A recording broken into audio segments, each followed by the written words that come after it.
Movie की starting में हम जेनेट को देखते हैं जो एक पार्टी में है, वाइन पी रही थी। पार्टी में उसकी नजर टॉम से टकराती है। वो दोनों एक दूसरे को आंखों ही आंखों में इशारा करते हैं। नेक्स्ट सीन में दोनों बाथरूम में थे। वहाँ पर एक दूसरे को किस करते हैं और फिर इंटीमेट होते हैं। काफी देर बाथरूम में वो दोनों बंद ही थे। वहाँ पर आर्थर आता है और उसे बाथरूम यूज करना था, पर वो दोनों बाहर निकल का नाम ही नहीं लेते। इसके बाद हम देखते हैं कि आर्थर पार्टी में जाता है। वहाँ पर कैरन और वॉल से कहता है कि मुझे बाथरूम जाना था, पर कोई अंदर है और बहुत देर से वो बाहर नहीं आ रहे। कैरन और वैल उसे कहते हैं कि जरूर टॉम और जेनेट होंगे। उनकी हर बार की आदत है, वो हर बार ऐसा ही कहते हैं। ये सुनकर आर्थर कहता है कि क्या उन दोनों की अभी अभी शादी हुई है। इस पर टॉम और जेनेट बताते हैं कि नहीं, लास्ट 14 ईयर से वो शादीशुदा है। ये सुनकर आर्थर को काफी अजीब लगता है कि शादी के इतने साल बाद भी वो इतना खुश कैसे रह सकता है। यही सारे वो बातें कर रहे थे। इतने में टॉम और जेनेट आ जाते हैं। कैरन और वैल उन दोनों से मिलते हैं। टॉम और जेनेट ने भी आर्थर को हेलो किया। इसके बाद टॉम और जेनेट पार्टी छोड़कर सबको बाय बोलकर वहाँ से चले जाते हैं। वो दोनों घर पर आए। घर पर भी एक दूसरे के साथ वो इंटीमेट होते हैं।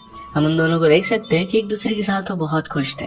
इसी वजह से मूवी का नाम हैप्पीली है। इसके बाद हम देखते हैं कि जेनेट एक सपना देख रही थी। इसमें वो जंगल में अकेली थी। आगे जाने पर वो देखती है कि कुछ रेड चेयर्स रखी हुई थी। इसी वक्त जेनेट का सपना टूट जाता है। जेनेट सपने को लेकर बहुत ही कंफ्यूज थी, पर फिर वो नहाने के लिए चली जाती है। जेनेट को कैरन का मैसेज आया हुआ था। कैरन ने जेनेट को डिनर के लिए इनवाइट किया था। जेनेट फिर रेडी होकर काम के लिए निकल जाती है। अपने जॉब से वो शाम को वापस आई। हम देखते हैं कि टॉम ने घर का सारा काम कर लिया था। जेनेट बहुत थक गई थी, तो टॉम उसकी थकान मिटाने के लिए उसे कमरे में लेकर जाता है। वहाँ पर वो दोनों इंटीमेट हो जाते हैं। इसके बाद उन्हें याद आता है कि आज तो उन्हें डिनर पर जाना था। वो लोग फिर रेडी होकर लोकेशन पर पहुँच गए। वहाँ पर ऑर्डर करते हैं। इसके बाद में कैरन और वैल उन्हें पैसों का एनवेलप देते हैं। उन्होंने पहले प्लान किया था कि वीकेंड को सब लोग एक रिसोर्ट बुक कर वहाँ पर जाएंगे। वैरन और कैलन से कहते हैं कि रूम बहुत ही कम हो गए और इसी वजह से आप नहीं आ सकते, और एक कपल ऐड हो गया था। इस पर टॉम और जेनेट ने कहा कि हम सोफे पर भी एडजस्ट कर लेंगे, हमें कुछ नहीं चाहिए। इसके बाद वैल और कैरन उन्हें रियलिटी बताते हैं। वो कहते हैं कि तुम दोनों को बाकी सारे कपल्स हेट करते हैं। हम समझ नहीं पाते कि शादी के इतने साल बाद भी तुम दोनों में इतना प्यार कैसे है। तुम दोनों के बीच में झगड़ा भी नहीं होता। डिनर के वक्त भी तुम एक दूसरे में ही डूबे हुए हो, इसलिए कोई नहीं चाहता कि तुम लोग भी हमारे साथ वीकेंड पर आओ। इसके बाद टॉम कहता है कि हम दोनों सिर्फ एक दूसरे से प्यार करते हैं, हम सिर्फ हस्बैंड वाइफ नहीं है तो एक दूसरे के अच्छे दोस्त भी है।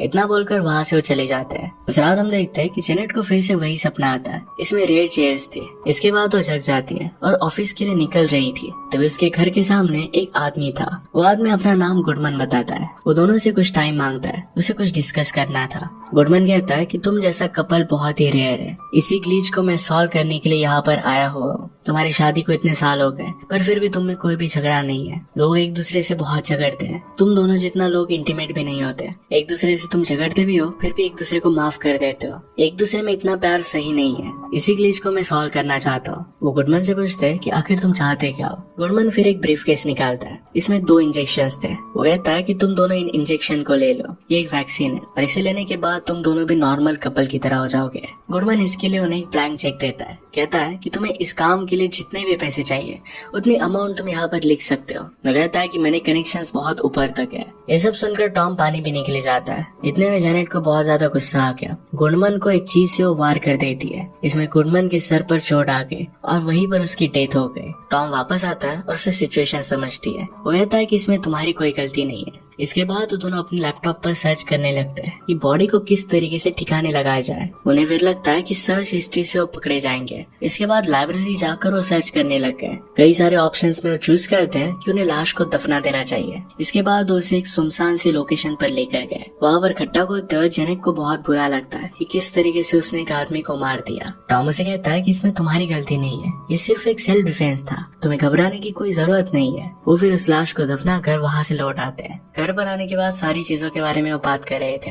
तभी कैरन का उन्हें कॉल आता है। कैरन उन्हें पिछली रात के लिए सॉरी कहती है। वो उन्हें फिर से वीकेंड के लिए एक मैंशन पर इनवाइट करती है। अब सारे टेंशन से दूर जाने के लिए इस इनविटेशन को एक्सेप्ट कर लेते हैं और मैंशन के लिए अगले दिन निकल पड़ते हैं। गुडमन ने उन्हें जो ब्रीफकेस दिया था ये भी अपने साथ वो लेकर आए। रास्ते में जाते वक्त टॉम जेनेट से कहता है कि शायद ये सब एक प्रैंक हो सकती है। शायद कैरन ने या फिर हमारे फ्रेंड्स ने ये सब किया हो सकता है। शायद हमने जिसे मारा वो एक एक्टर था और सब लोग हमारे मजे लेने के लिए ये सब कर रहे थे। पहले तो वीकेंड का प्लान कैंसिल हो गया था, पर फिर से हमें बुलाया गया है। अब वो दोनों डिसाइड कर लेते हैं कि अगर ये एक्चुअल में प्रैंक है तो उन दोनों को एकदम नॉर्मल बिहेव करना है। वो दोनों ऐसा प्रिटेंड करेंगे कि जैसा कुछ भी हुआ ही नहीं है। इसके बाद वो मैंशन पर पहुंच जाते हैं जहाँ पर पहले से कोई आया हुआ था।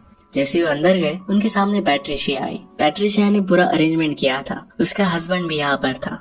वो उन्हें पूरा मैंशन दिखा दिए। ये बहुत बड़ा था, इसमें बहुत सारे कमरे थे, थिएटर्स भी थे, वहाँ पर एक गन की रूम भी थी। इस रूम में पिस्तौल से लेकर स्नाइपर तक सब कुछ था। पैट्रिशिया उन्हें बताती है कि ये रूम तुम्हारे लिए नहीं है। दोनों को पैट्रिशिया से बात करके लगता है कि शायद पैट्रिशिया इस प्रैंक में शामिल नहीं होगी। वो एकदम नॉर्मल लग रही थी। पैट्रिशिया का हस्बैंड डोनाल्ड स्विमिंग पूल में मजे कर रहा था। यहाँ पर जेनेट टॉम को बोलती है कि जाओ और डोनाल्ड से बात करो और पता करो कि क्या ये एक्चुअल में प्रैंक है, क्या वो भी इसमें इन्वॉल्व है। इसी बीच वहाँ पर दो लड़कियां आती है, मॉडे और कार्ला। वो दोनों एक दूसरे के साथ रिलेशनशिप में थी। पैट्रिशिया उन्हें भी मेंशन दिखाती है। इसके बाद हम देखते हैं कि टॉम स्विमिंग पूल के पास जाता है और डोनाल्ड से बात करने की कोशिश करता है। डोनाल्ड टॉम को बिल्कुल भी पसंद नहीं आता और इसी वजह से उसे इग्नोर कर देता है। टॉम को भी अच्छा नहीं लगा था। टॉम को लगता है कि डोनाल्ड इसमें इन्वॉल्व नहीं होगा। जेनेट से इसके बारे में बात करता है, कहता है कि डोनाल्ड और पैट्रिशिया तो इसमें इन्वॉल्व नहीं है। यहाँ पर मॉडे और कार्ला उनके फ्रेंड नहीं है। हमें अब सावधान रहना पड़ेगा, सब कुछ नॉर्मल ही रखना होगा। इसके बाद वो कहते हैं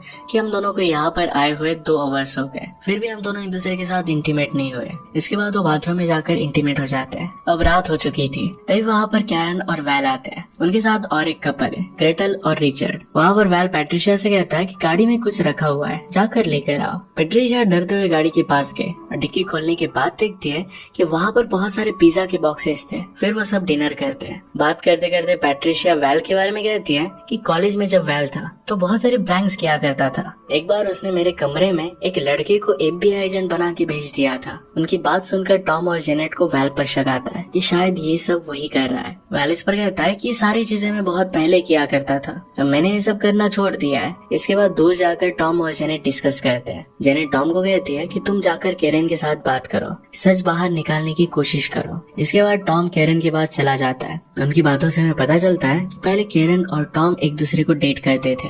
कैरन टॉम से कहती है कि तुम हमेशा जेनेट के साथ होते हो, क्या तुम्हें बोर नहीं लगती? जो तुम उसके साथ करते हो वो मेरे साथ भी कर सकते हो। उसके करीब आने की कोशिश करती है। वो कहती है कि हम कुछ ऐसा नहीं कर रहे जो हमने पहले नहीं किया। टॉम ने कैरन से कहा कि मैं जेनेट से प्यार करता हूँ और उसे मैं धोखा नहीं देना चाहता। इसके बाद कैरन वहाँ से गुस्सा होकर चली जाती है। इसके बाद पार्टी शुरू हो गई। सब लोग ड्रिंक करने लगते हैं, वो डांस करते हैं और सब लोग बहुत मजे कर रहे थे। दूसरी तरफ मॉडे और कार्ला दोनों स्विमिंग पूल में मजे कर रहे थे। सब लोगों ने मिलकर बहुत ज्यादा ड्रिंक कर ली थी। उनकी सारी बॉटल्स खत्म हो गई। पैट्रिशिया कहती है कि कोई भी गाड़ी चलाने की हालत में नहीं है, पर उन्हें ड्रिंक तो चाहिए थे।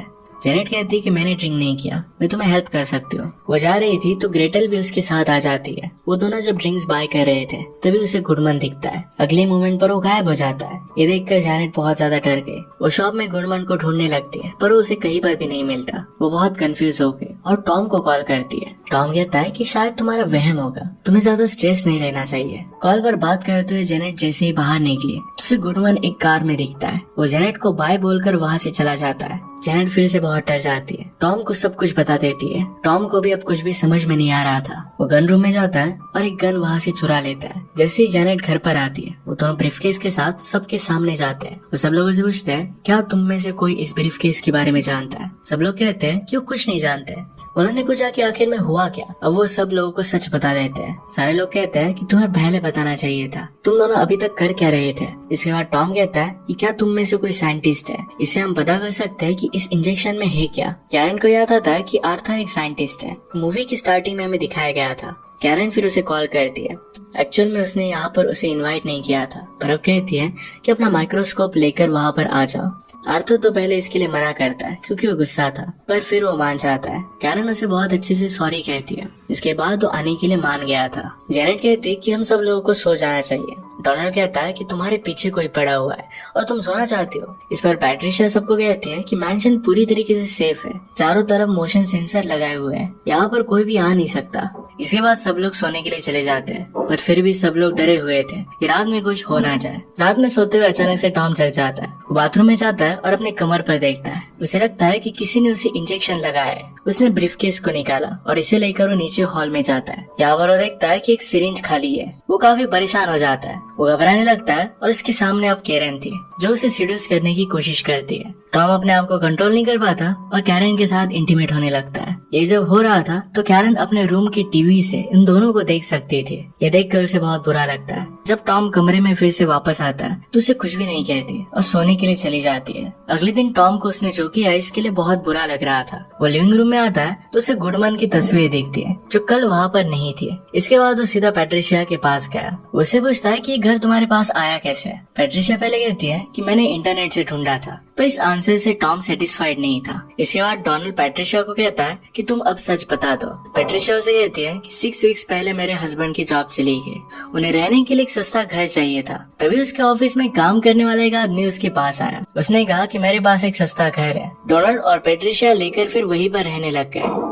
वीकेंड में थोड़े से पैसे कमाने के लिए उन लोगों ने सबको यहाँ पर इनवाइट किया था। ये सब सुनकर जैनेट गुडमैन की फोटो उसे दिखाती है, पूछती है कि क्या ये वही आदमी है। पैट्रिशिया हाँ कहती है और इसके बाद टॉम और जैनेट सबको बताते हैं कि ये सब गुडमैन की चाल है, वो हमें कैमरे से देख सकता है। जितना जल्दी हो सके हमें यहाँ से निकल जाना चाहिए। जैसे वो मैंशन से निकल रहे थे तो देखते हैं कि दरवाजा बंद है। डोनाल्ड गेट के बाहर जाकर बाहर निकलने की कोशिश करता है, तभी उसे बहुत जोर से शॉक लगता है। वहीं पर नीचे गिर गया। पूरे घर के कंपाउंड को शॉक दिया गया था। सब लोग बहुत ही परेशान थे कि अब वो बाहर कैसे निकलेंगे। तभी वहाँ पर टॉम गुस्से में गन निकालता है। सब लोगों के मोबाइल बजने लग गए। सब लोगों का फोन हैक हो चुका था। उसमें लिखा था कि गो बैक इनसाइड, सब कुछ जल्दी खत्म हो जाएगा, घर में अंदर चले जाओ। जैसे ही जैनेट अंदर जाती है तो उसे रेड चेयर्स मिलती है जैसे उसने हमेशा सपने में देखा था। सब लोग वहाँ पर बैठ गए तो सोच रहे थे कि अब क्या होगा। इसके बाद एक आवाज आती है। आवाज कहती है कि तुम लोगों को अपने डीपेस्ट डार्केस्ट सीक्रेट्स बताने हैं। सबसे पहले जेनेट ने कहा कि कल कैरन मेरे हस्बैंड के साथ इंटीमेट हुई थी। टॉम कहता है कि कैरन ने मुझे नींद का इंजेक्शन दिया था और इसी वजह से ये सब हुआ।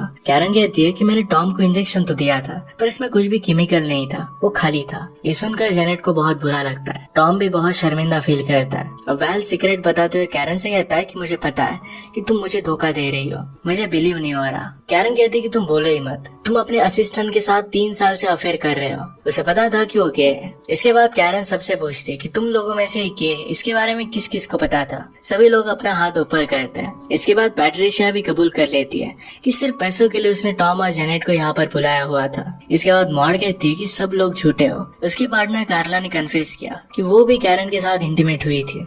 ये सुनकर मॉड को बहुत बुरा लगता है। वो कैरन से कहती है तुम मेरे साथ ऐसा कर कैसे सकती हो। ग्रेटेल अपने हस्बैंड के बारे में कहते हुए कहती है कि मुझे बहुत मारा करता है। सभी लोग अपना सच बता देते हैं। इसके बाद टॉम खड़ा हो जाता है और गुडमैन को बोलता है कि तुम जो सुनना चाहते हो तुमने सुन लिया, हम सब लोगों की लाइफ में प्रॉब्लम कर दी, अब हमें यहाँ से जाने दो। इसके बाद गुडमैन कहता है कि तुम यहाँ से जा सकते हो। वो सिर्फ उन दोनों में झगड़ा लगाना चाहता था। जैनेट और टॉम एक दूसरे के साथ 14 ईयर्स से रह रहे थे पर फिर भी उनमें झगड़ा नहीं हुआ था। ये एक टाइप की यूनिवर्स में अनोमली थी और इसी टाइप की इवेंट्स को सॉल्व करने का काम गुडमैन किया करता है। वो किसी सुपर नेचुरल पावर को बिलोंग करता था और इसी वजह से मरने के बाद भी वो वापस आ सकता था, उसे कोई मार नहीं सकता था। फाइनली अब उसका काम खत्म हो चुका था तो सबको जाने देता है। सब लोग वहाँ से निकल जाते हैं। टॉम और जैनेट ही बचे थे। उनके पीछे गुडमैन खड़ा था। वो गुडमैन को बहुत भला बुरा कहते हैं कि तुम एक बहुत ही घटिया इंसान हो। गुडमैन कहता है कि अगर तुम चाहो तो उस चेक को कैश आउट कर सकते हो। टॉम उस चेक को गुस्से में फाड़ देता है। टॉम और जेनेट वहाँ से जा रहे थे तभी आर्थर वहाँ पर आ गया। जेनेट उसे कहती है कि पार्टी खत्म हो चुकी है। इसके बाद वैल और कैरन की गाड़ी में ग्रेटल और रिचर्ड जा रहे थे। रिचर्ड वैल को गाड़ी रोकने के लिए कहता है, उसे वॉशरूम जाना था। जब रिचर्ड वॉशरूम में था तभी ग्रेटल उसे गोली मारकर मार डालती है। वो उसे काफी परेशान किया करता था, मारा करता था और इसी वजह से उसने उसे मार दिया। इसके बाद हम सबको देखते हैं कि जो गाड़ी में जाते हुए बहुत ही परेशान थे। एक दूसरे के सिगरेट पता चलने के बाद उनमें झगड़े हुए थे। कुछ लोगों ने एक दूसरे को माफ भी कर दिया था। फिर हम जेनेट को देखते हैं जो अपने पास्ट के बारे में सोच रही थी। सैडनेस के साथ वो मुस्कुरा भी रही थी। जेनेट फिर इसके बाद एक सुनसान सी जगह पर गाड़ी रोक देती है। उनके बीच में झगड़ा हुआ था पर इसके बाद उन्होंने इसे सॉल्व भी किया था। फिर से एक दूसरे के साथ स्ट्रांगली प्यार करने लगते हैं। जेनेट ने उसे माफ कर दिया था। वो दोनों किस करते हैं और गाड़ी में फिर से इंटीमेट होने लगते हैं। इसी के साथ इस मूवी की एंडिंग हो जाती है। वो फिर से एक दूसरे के साथ खुश थे। अगर आपको एक्सप्लेनेशन अच्छा लगता है तो प्लीज लाइक और कमेंट जरूर कर दीजिएगा। बहुत सारे मूवीज लेकर आता रहता हूँ तो प्लीज चैनल को सब्सक्राइब कर दीजिए और बेल नोटिफिकेशन आइकन दबाना मत भूलिएगा। हम फिर से मिलेंगे और इन नए के साथ। तब तक के लिए थैंक यू और आप अपने आप का ख्याल रखिए।